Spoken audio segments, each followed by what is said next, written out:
Hey, salut les gamers, c'est Vincent et Yannick. Aujourd'hui, on fait un top 3 sur les jeux deck building, pas nécessairement des deck building là, un peu réduits, mais des jeux avec une mécanique de deck building. Donc, on fait le tour de la question avec vous pour vous montrer notre top 3.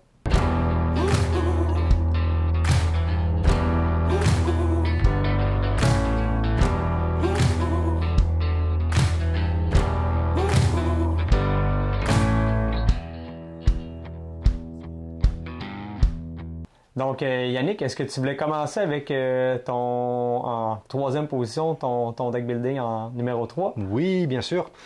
En troisième position, je mettrais le jeu Aeon's Head. Alors, ça fait longtemps que j'ai pas joué. Je sais que c'est un jeu qu'on avait beaucoup aimé dans la famille. C'est un jeu coopératif dans lequel il va falloir tuer la Némésis, en fait, le monstre qui va venir détruire le dernier village sur Terre.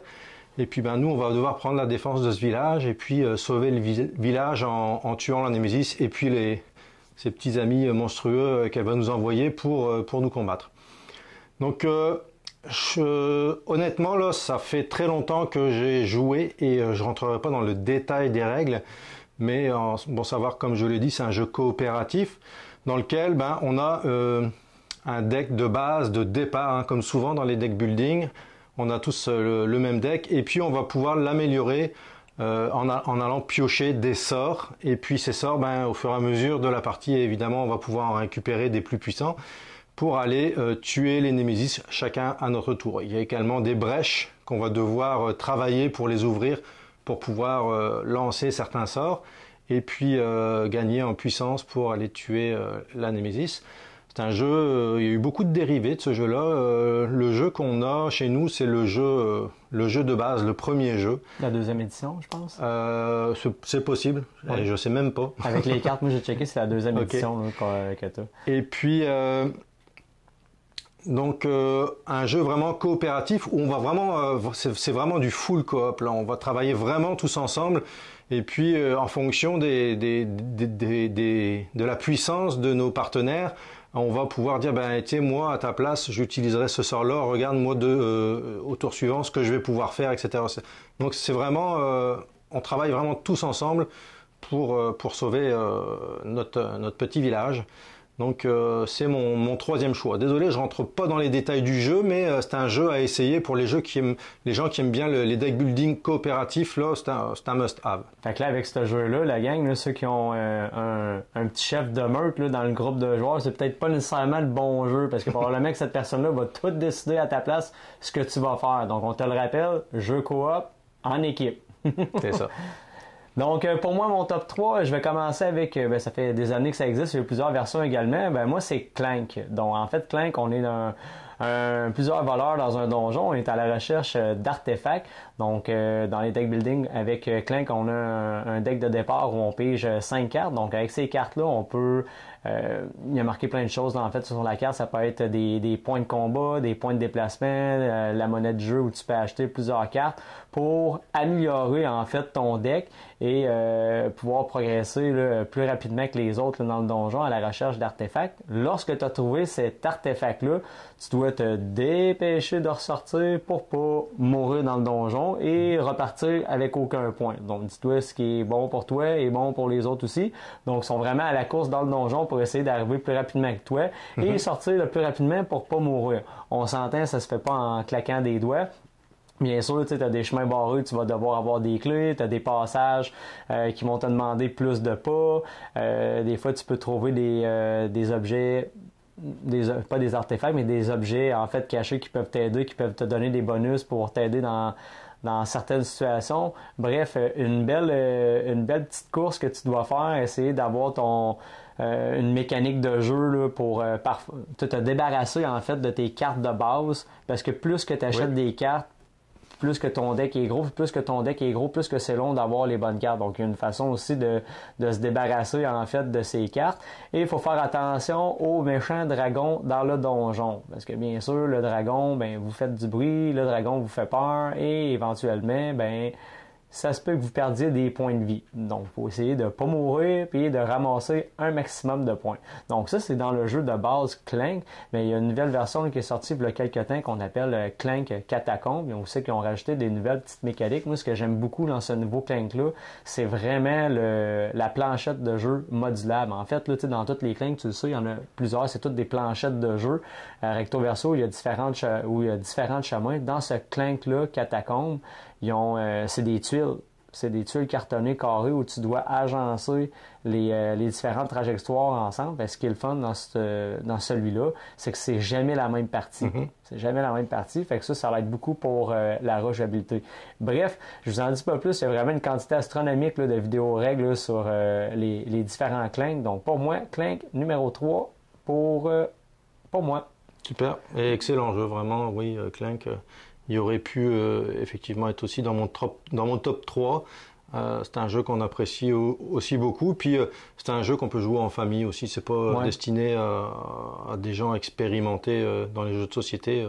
En famille, ça se joue bien aussi, mais ça va satisfaire aussi les joueurs de jeux experts aussi. Donc c'est un jeu qui satisfait tout le monde, effectivement. Donc de ton côté, Yannick, ton numéro 2? Alors mon numéro 2, j'ai hésité à le mettre en numéro 1.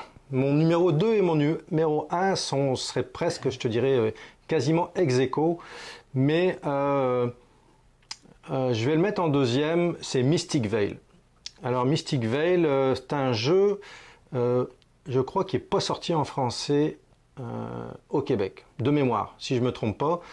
Et il est sorti exclusivement en anglais, mais ça se joue quand même très bien. Hein. Je le répète, puis je l'ai déjà dit, je suis loin d'être bilingue. Mais même le jeu en anglais, on y joue très bien. Alors, c'est pas vraiment un jeu de deck building, c'est plus un jeu de crafting en fait. Donc, je vais vous le montrer un petit peu. On a chacun une main de 20 cartes. Là, c'est par exemple la couleur bleue, on a chacun une couleur. Et puis, on a une petite carte ici, dans une sleeve. Et en fait, le principe, ça va être d'aller récupérer des cartes et qu'on va pouvoir crafter et puis insérer dans nos cartes. Donc là, je vais pouvoir améliorer ma carte. Ici, j'avais une carte de sol fertile avec une mana. Puis maintenant, avec ma carte fertile, je retrouve une mana, 4 points de victoire au moment de la récolte, donc à chaque tour. Mais j'ai un petit arbre rouge ici qui me dit que si j'en ai quand je vais étaler mes cartes pour faire mon tour, en fait, je vais étaler autant de cartes que je veux, mais si j'arrive à 4 arbres rouges, ben, mon tour il n'est pas valable et puis je ne marquerai rien pendant ma phase de récolte. Donc c'est un jeu où c'est un peu push your luck aussi. Quand j'arrive à 3 arbres, je peux décider de m'arrêter ou alors je peux décider de tenter ma chance en fonction des cartes que je sais qui sont passées et qui me restent dans mon deck. Je peux pousser un petit peu ma luck pour essayer d'avoir une autre carte pour avoir ramassé plus de points et essayer d'aller crafter d'autres cartes que je vais pouvoir mettre dans les cartes que je viens sleever dans les cartes que je viens de tirer. Donc c'est un jeu vraiment qu'on aime beaucoup. Là, on monte en puissance au fur et à mesure du jeu. Hein. Évidemment, nos cartes deviennent de plus en plus fortes. Et puis, on peut avoir des effets qui sont vraiment énormes. Quand on a de la chance dans notre tirage de cartes, on peut vraiment marquer beaucoup de points d'une sorte de mémoire. Je crois que c'est le premier arrivé à 20 points, si je ne me trompe pas. Ou 25.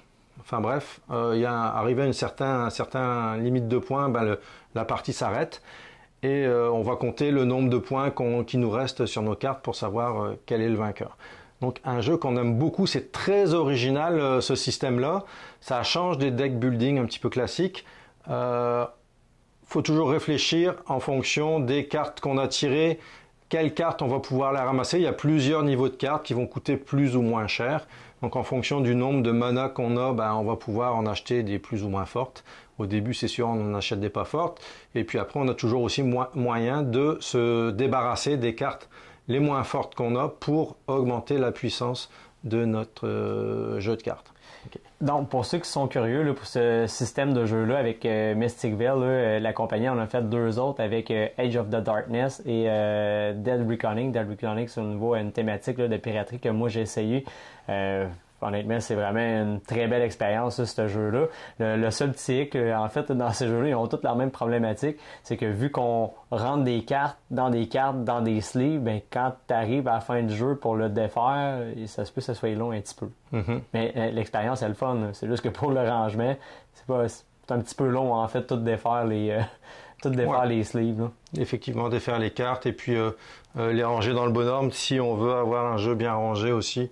Pour la partie suivante sans retrouver toutes les cartes avec tous les niveaux, etc. Mais c'est ça, c'est un moindre mal, je pense, pour le fun qu'on a avec ce jeu-là, en fait. Toi, Vincent, ton numéro 2. Mon numéro 2, ça fait longtemps qu'il existe le jeu. On est un peu dans les vieux jeux, là, mais il y a eu une campagne participative encore de Kickstarter il n'y a pas si longtemps. C'est Thunderstone Quest. Toi, je sais que tu n'as jamais joué à Thunderstone. J'aime vraiment ça, Thunderstone, parce que souvent, dans les dead buildings, si on pogne, exemple, Dominion ou ces choses-là, il n'y a pas de... tu montes ton paquet de cartes, mais il n'y a rien de tangible au niveau d'avancer un personnage sur un board comme à Clank. Il y a pas, c'est un paquet de cartes que tu montes, tu essaies de monter la meilleure mécanique possible pour que ton deck soit le plus optimal. Tu fais des points, puis c'est tout. Là, avec Clank, là, on a une planchette de jeu pour faire avancer ton personnage au fur et à mesure. Ben, à Thunderstone Quest, c'est un peu le même principe. Tu t'en vas, dans le fond, tu incarnes un aventurier où tu vas t'en aller, en fait, dans la ville pour aller faire tes emplettes. En fait, aller chercher des ressources, aller chercher des cartes, aller essayer de t'aider un petit peu avant de faire l'exploration dans le donjon. OK. Fait que là, tout le monde fait un petit peu la même affaire. Et dans le donjon, ben là, tu essaies de te rendre le plus loin en utilisant les ressources de lumière pour te rendre dans le donjon où tu as besoin d'aller pour combattre les boss et avoir des bonus ou des points, des ressources, des cartes trésors particulières quand tu bats les monstres. Fait que, exemple, dans le donjon, tu as plusieurs étages, le premier étage, deuxième, troisième, et à chaque fois que tu bats un monstre, ben, tu en remplaces par un autre. Okay? Chaque tuile, en fait, de donjon a son effet, ainsi que le monstre aussi avec lequel que tu vas combattre. Donc, quand il est éliminé, tu ramasses la récompense et tu le remplaces par un nouveau boss de l'étage à lequel que tu es, jusqu'à temps que tu y découvres une clé. Okay. Fait que les clés sont réparties dans les différents étages et quand tu as découvert les quatre clés, ça l'enclenche la fin de partie et la personne qui a fait le plus de points l'emporte. Que ce soit en combattant des monstres, en récupérant des cartes qui donnent des points de victoire. Les points d'expérience te permettent aussi d'avoir des points de victoire. Les points d'expérience te permettent d'évoluer tes cartes héros. Te permet d'évoluer tes cartes héros et dans les ressources, en fait, tu as une place où tu peux aller chercher 3 sortes de ressources, c'est des potions, de la lumière puis du pain, si je me trompe pas. Donc les potions servent à te guérir parce que quand tu manges des blessures que tu mets sur ton plateau personnel, ben tes blessures représentent un petit peu ta main de carte. Fait que plus que tu es blessé, moins tu as de cartes dans tes mains. OK. Fait que ça, c'est vraiment important d'être capable d'aller à une place dans le marché où tu peux guérir en fait tes blessures pour optimiser en fait le nombre de cartes que tu peux avoir. Parce que c'est sûr que si tu as des blessures, tu te ramasses avec 2 cartes en main, ça va pas très bien. Là, pour avancer dans le donjon, pour faire un maximum de points. J'ai jamais joué, mais j'ose penser que 2 cartes en main, tu vas pas loin. Non, c'est ça. D'un côté, dans ta première phase, tu t'en vas au marché, tu prends des ressources, tu achètes des cartes, tu montes ton paquet de cartes pour qu'il soit optimal pour, après ça, faire face au donjon. C'est bon. Fait que, grosso modo, c'est un petit peu ça. Tu as différentes actions que tu peux faire. Dans le donjon, des fois, c'est pas tout le temps évident. Là. Des fois, tu peux pogner des monstres avec une tuile là, que c'est vraiment très, très, très difficile de venir à bout. Mais somme toute, c'est un jeu qui... les tours de jeu se font quand même rapidement. Il n'y a pas de temps de latence. Tu n'attendras pas 15 minutes avant de jouer. Mais juste la thématique médiévale, fantastique, d'aller au marché, faire tes samplettes, faire tes affaires, puis après ça, t'en aller dans le donjon. J'aime vraiment beaucoup là, comment c'est fait graphiquement puis tout ça. Oui, ça fait longtemps qu'il est sorti, mais il y a des extensions là, qui sortent là, quand même assez régulièrement. Là. Il y a des quêtes, je pense, de 1 à aller, je pense, jusqu'à 13. Il y a vraiment beaucoup de quêtes. Puis oui, ça marche sous forme de scénario. Fait que oui, les scénarios, quand tu les choisis, ben c'est sûr que dans ton marketplace, aussi que tu achètes tes cartes, ça ne sera pas nécessairement les mêmes cartes, ni même les tuiles donjons, ni même les... Fait qu'il y a une rejouabilité avec les scénarios, ou comme tu pourrais faire tes propres scénarios aussi pour voir ce que ça donne. Mais bref, Thunderstorm Quest, allez voir ça si ça vous intéresse. C'est un excellent jeu de deck building, là. J'ai été agréablement surpris. Ça a été une belle surprise pour moi, Thunderstorm Quest. Et ça tombe, je pense, plein dans ta palette là, médiéval, fantastique. Oui. Là. Je sais que tu adores ça, toi, ces thèmes-là. Donc, oui, vraiment. Je crois que tu pouvais pas passer à côté de ça. Je t'entendais parler, et puis en parlant de donjons, la thématique, elle ressemble un petit peu à Clank, mais la mécanique est complètement différente, même si ça reste un deck building, parce que les actions à faire, là, tu dois aller combattre un monstre. C'est sûr, dans Clank, tu as le dragon qui vient t'embêter, mais dans Clank, le but, c'est de récupérer l'artefact puis de te sauver, tu es un voleur. Tandis que dans ce jeu-là, en fait, le but, c'est d'aller tuer des monstres. En fait, de récupérer des clés. En fait, c'est à travers, dans ta phase de quand tu es dans le marché, tout ce que tu peux cumuler est sujet à faire des points. Les cartes que tu ramasses, les ressources que tu ramasses, les points d'expérience que tu ramasses sont sujets à faire des points et aller dans le donjon. Fait que tu as comme ta phase de préparation, puis après tu t'en vas explorer dans le donjon. Je pense pas que tu peux juste gagner ta game en restant dans le marché, faire tes affaires. Il faut que tu ailles dans le donjon pour être capable de faire des points. Puis ce que j'aime beaucoup, c'est que tu as un système d'évolution, c'est-à-dire que tu as une place dans la ville où tu peux évoluer tes héros, puis ça coûte des points d'expérience. Fait que tes héros, ils commencent avec certaines statistiques. Quand tu as les points d'expérience requis, ils évoluent, puis les statistiques sont encore plus fortes. Puis tu as un système aussi, tu peux utiliser des armes. Ces armes vont te demander des statistiques X que ton personnage doit avoir pour pouvoir prendre en main l'arme. Oui, il faut que tu calcules tes affaires dans ce que tu achètes. Je pense que la première partie, tu sais pas trop quoi acheter, tu y vas à peu près pour te monter. Puis je pense que quand tu as fait ta première ou ta deuxième partie, là, tu sais plus si tu t'enlignes, c'est plus à même, t'es plus à même de savoir quelle tactique est la meilleure. Je pense que tu as plusieurs avenues, tu peux essayer plusieurs affaires. C'est ça qui est le fun dans un deck building. C'est que ça change tellement, tu peux essayer plein de combos. Je pense que les games sont jamais pareils. Puis tu as aussi là, une place dans le marché où tu peux avoir il y a des modules avec des quêtes que tu peux faire, des quêtes secondaires. Fait qu'il y a vraiment une rejouabilité là, quand même assez monstre dans ce jeu-là. Fait que Thunderstorm Quest, mon numéro 2. Donc toi, ton numéro 1, Yannick, ça serait? Mon numéro 1, c'est Dune Imperium. Dune Imperium, quand on l'a acheté ce jeu, on a vraiment joué beaucoup. C'est un jeu, on parlait de rejouabilité là, dans ce cas-là, on est vraiment là-dedans, surtout en plus avec les extensions qui sont sorties. Je parlerai pas des extensions, il y en a 3 qui sont sorties, il y en a une qui vient de sortir récemment d'ailleurs. Donc pour ceux qui connaissent l'univers de Dune, ça reprend quand même vraiment bien l'univers du film ou du livre en fait. On est au début du film ou du livre. Hein. C'est-à-dire que on va représenter un personnage. Donc ça peut être un personnage de la guilde, ça peut être un Fremen, ça peut être Paul Atreides, enfin bref, ça peut être le duc. On a quand même une bonne possibilité de personnages à choisir, et chaque personnage évidemment va avoir une capacité qui va nous aider tout au long de la partie. On a c'est un jeu qui se joue en plusieurs phases. On a dans un premier temps la phase agent, donc qui va plus ressembler à une phase de placement d'ouvriers, puisque nos agents, on va aller les placer à certains endroits pour recueillir des ressources. Ça va pouvoir être recueillir de l'eau, recueillir de l'épice. Puis ces ressources-là vont nous servir à aller acheter d'autres emplacements en fait au niveau du board. Ouais. Non, ce soir là, ça va pas trop. Et puis ça nous permet d'avancer. Et puis évidemment donc c'est un deck building. On va avoir l'occasion dans la deuxième phase, ça va être la phase de révélation. Oui.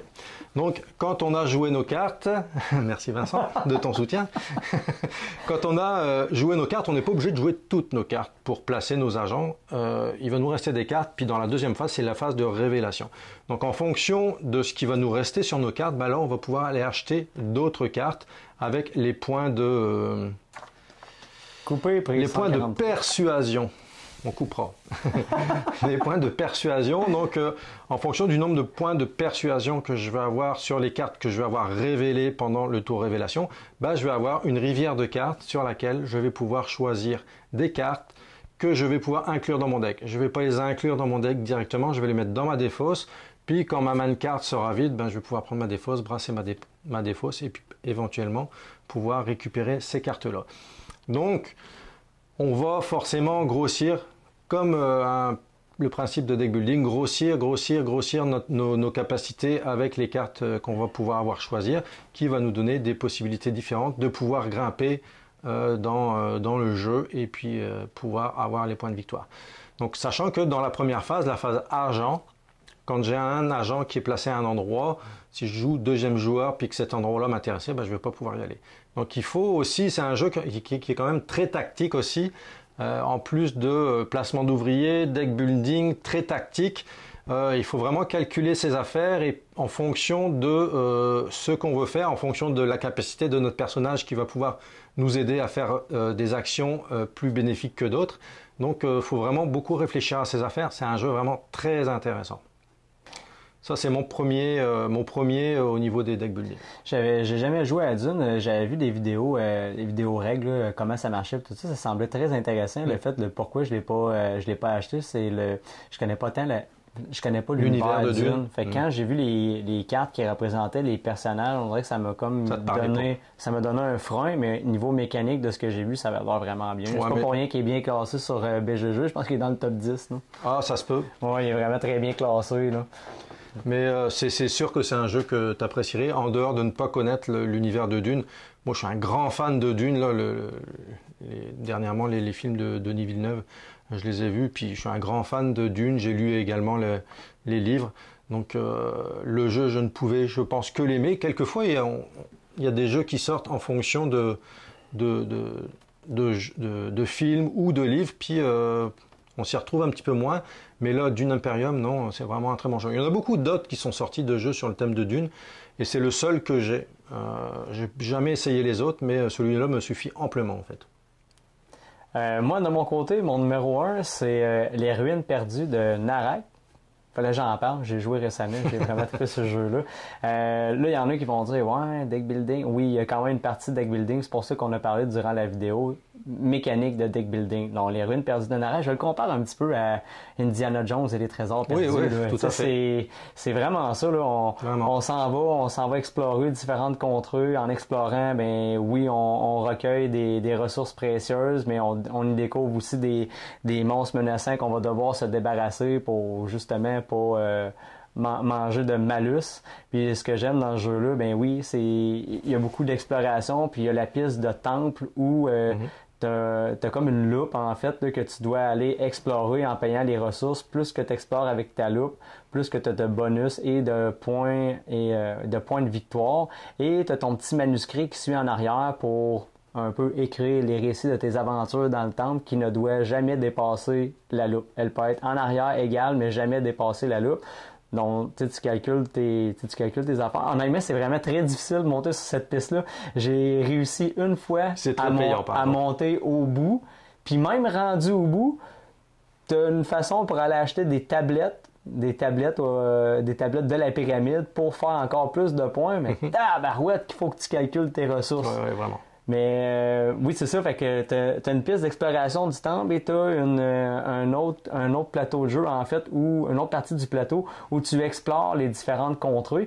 Plus que tu avances dans le plateau, plus que ça te coûte de ressources. Donc oui, t'as une belle gestion de ressources à faire et t'as différents moyens de transport puis arriver, soit à pied, en bateau, en avion. Au début, ça commence lentement. T'as pas tant d'options.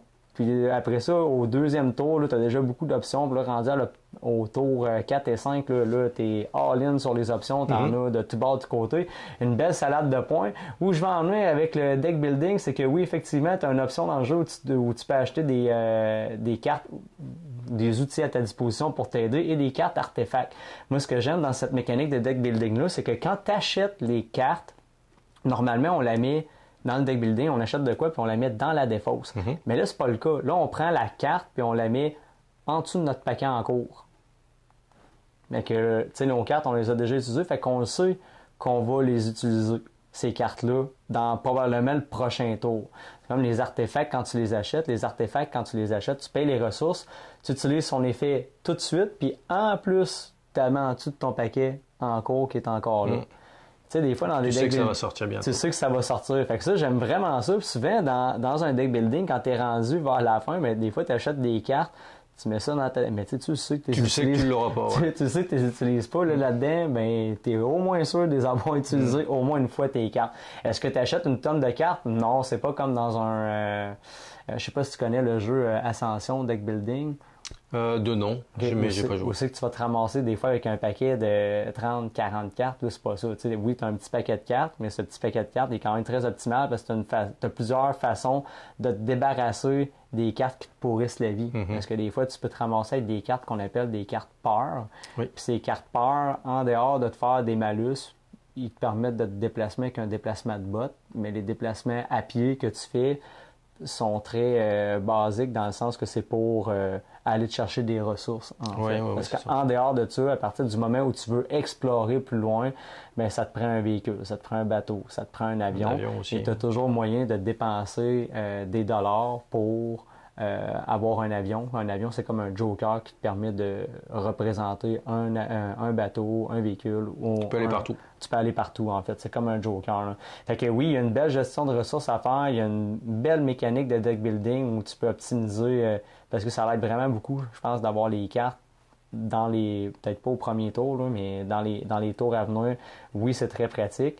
Et c'est quand même serré là, comme pointage. J'ai pas vu dans les games que j'ai joué quelqu'un avoir 30 points d'écart. Là. C'est quand même serré. Puis je pense que de s'éparpiller un petit peu partout, ça le fait aussi. Là. Je sais pas si on peut vraiment se concentrer sur une chose. Exemple, tu peux aller faire la piste juste de temple, avancer ta loupe puis ton manuscrit, faire assez de points puis rien faire l'autre bord en exploration puis gagner.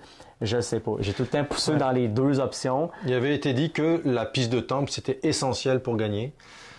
Alors moi, j'ai pas joué assez pour tester les différentes options, mais il avait été dit que pour gagner aux ruines perdues de Narak, c'était la piste de temple. Ben, pour l'avoir essayé, là, j'ai été capable de me rendre au bout, mais j'avais pas assez de ressources pour m'acheter une tablette. Je sais pas s'il y en a à la maison qui ont réussi à avoir la petite tablette à 11 points, là, en haut complètement, ça te prend une quantité monstre. Déjà que ça prend beaucoup de ressources pour monter toutes les étapes de la piste de temple. En plus, il faut que tu ailles, je pense, il demande 6 à 8 ressources pour acheter la grosse tablette. Mais d'un autre côté, tes ressources, t'as pas le choix d'aller les récupérer en faisant de l'exploration. Oui. Donc, tu es l'un dans l'autre, ou alors tu calcules tes explorations vraiment en fonction, dans le but de monter sur la piste de temple, et puis tu laisses faire les autres options des explorations. Par exemple, au niveau du combat des monstres, etc. Bah, quoi que des fois, tu n'as pas trop le choix de tomber dessus, là, mais... Puis qu'est-ce qui n'est pas à négliger aussi, c'est une option d'acquérir des assistants. Oui. Tu sais, ces assistants-là, quand tu mets ça sur ta planche personnelle, ben ils ont un usage unique pour le tour, puis comme si tu taperais en fait ton personnage pour utiliser son habileté, puis au tour d'après, tu vas pouvoir la réutiliser et ces personnages-là, tu peux les évoluer pour avoir un pouvoir qui est encore plus aidant. Fait que ça, honnêtement, à ne pas négliger, très important, les assistants. Le jeu, pour de vrai, est très très beau, là, les couleurs très chaleureuses, très beau, j'ai une version un petit peu pimpée, là, je te l'ai montré en photo là, avec les systèmes 3D et tout ça. Mais je me sens vraiment quand je joue à ce jeu-là. Indiana Jones. Indiana Jones, Trésor perdu, là, c'est vraiment une très belle thématique. Est-ce que le jeu est compliqué? Non. Est-ce qu'il y a plusieurs options à évaluer? Oui. Ça se peut au début, quand tu joues la première fois, tu sais pas trop où tu t'en vas. Ouais, c'est ça. Ouais. Mais après 1 ou 2 tours, ça va bien. C'est pas un jeu qui est super complexe. On comprend très vite. On comprend vite, mais très belles images, graphiquement très beau. Je déteste les aides de jeu, fallait que je te le dise. Seigneur que je déteste les aides de jeu. Tu sais, souvent, là, c'est un petit papier fin là, et que tu peux scratcher facilement. Là, vraiment, là, les aides de jeu, c'est pourri. Et ça dit ce que ça a à dire, mais au niveau de la qualité de l'aide de jeu, là, c'est mauvais, là, c'est vraiment mauvais. Mais pour le reste, là, toutes les ressources en 3D, la planchette de jeu, c'est vraiment un très bon jeu. Donc, pour moi, mon numéro 1, Les Ruines perdues de Narak. Super, excellent jeu. On aimerait savoir, nous autres, à la maison, quel est votre deck building préféré. Là, souvent, il y en a qui m'ont regardé et disent « Ah ouais, t'aurais pu nommer tel jeu. » Écoute, il y a tellement de deck building, je suis pas mal sûr qu'à la maison... C'est pas ça qui manque, hein? C'est pas ça qui manque. Je suis pas mal sûr qu'à la maison, on aimerait ça, Yannick et moi, savoir votre deck building préféré, ce que vous avez, ou une belle découverte. Vous étiez rebuté un petit peu par ce deck building-là, vous l'avez essayé, puis il y a un gros wow. Donc, partagez-le en commentaire. De notre côté, on aimerait ça que vous likez la vidéo si vous l'avez aimé et de vous abonner à la page Le Temps d'un jeu. Sur ce, on vous dit à la prochaine. Salut!